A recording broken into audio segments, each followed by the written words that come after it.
Nestled just east of the Rocky Mountains, there's a lot in the Denver area for outdoor enthusiasts, as well as people who'd prefer to hang out in the city. I headed to the area for a weekend trip last fall.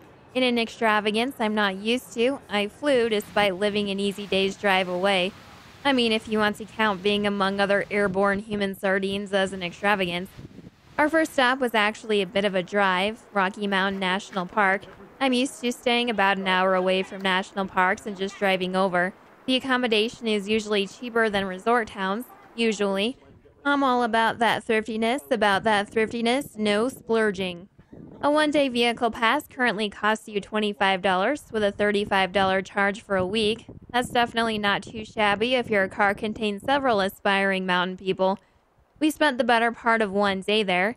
It would have been great to stay longer, but taking month-long vacations from work is usually frowned upon and/or grounds for termination. We did the Dream Lake, Bear Lake, and Alberta Falls hikes. Bear Lake was more of a walk than a hike, but it was a nice little spot.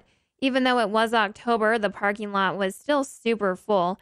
We were very lucky to find a spot. People really want to see their lakes, dang it. Dream Lake was only about 2 miles round trip. A pretty easy hike here in Rocky Mountain National Park is the Dream Lake hike, which we're on right now. It didn't take all that long to get up here, and even though I'm in my Mr. Rogers inspired attire with a cardigan here, which is not very appropriate for hiking, it was still really easy, and look how gorgeous it is.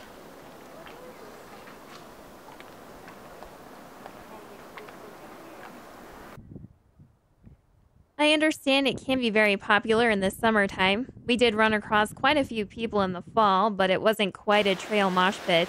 Alberta Falls was a bit shorter, at around 1.5 miles, a very easy hike. In the fall again, it was still kind of busy.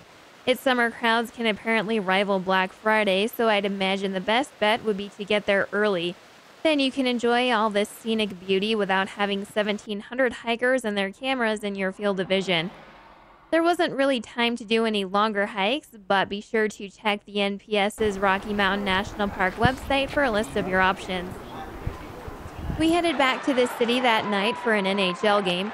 Sporting events can be pretty crazy when it comes to price, but we were able to sit in pretty decent seats for $30 a piece. The view was still great. We could almost see the missing teeth. The Pepsi Center was a fun place to catch a hockey game. The Avalanche won, beating the Anaheim Ducks. I'm the child of Bay Area parents, so anytime a Southern California team loses, due to genetics, I smile inside.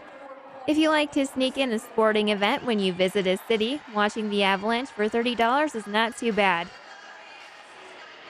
The following day, I ran a 10K in the morning, so we got going a bit later.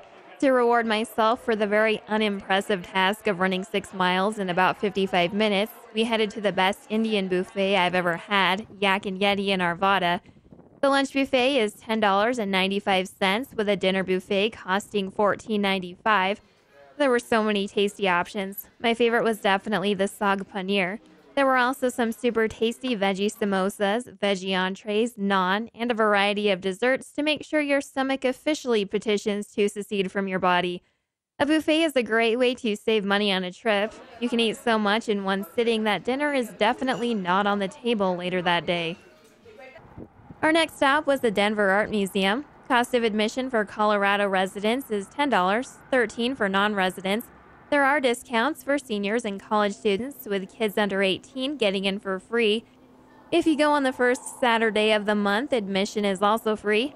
There's a wide variety of art from many different cultures and eras. There's a large Native American collection, pre-Columbian pieces, and Spanish colonial art, as well as collections of African, Asian, European, and American pieces.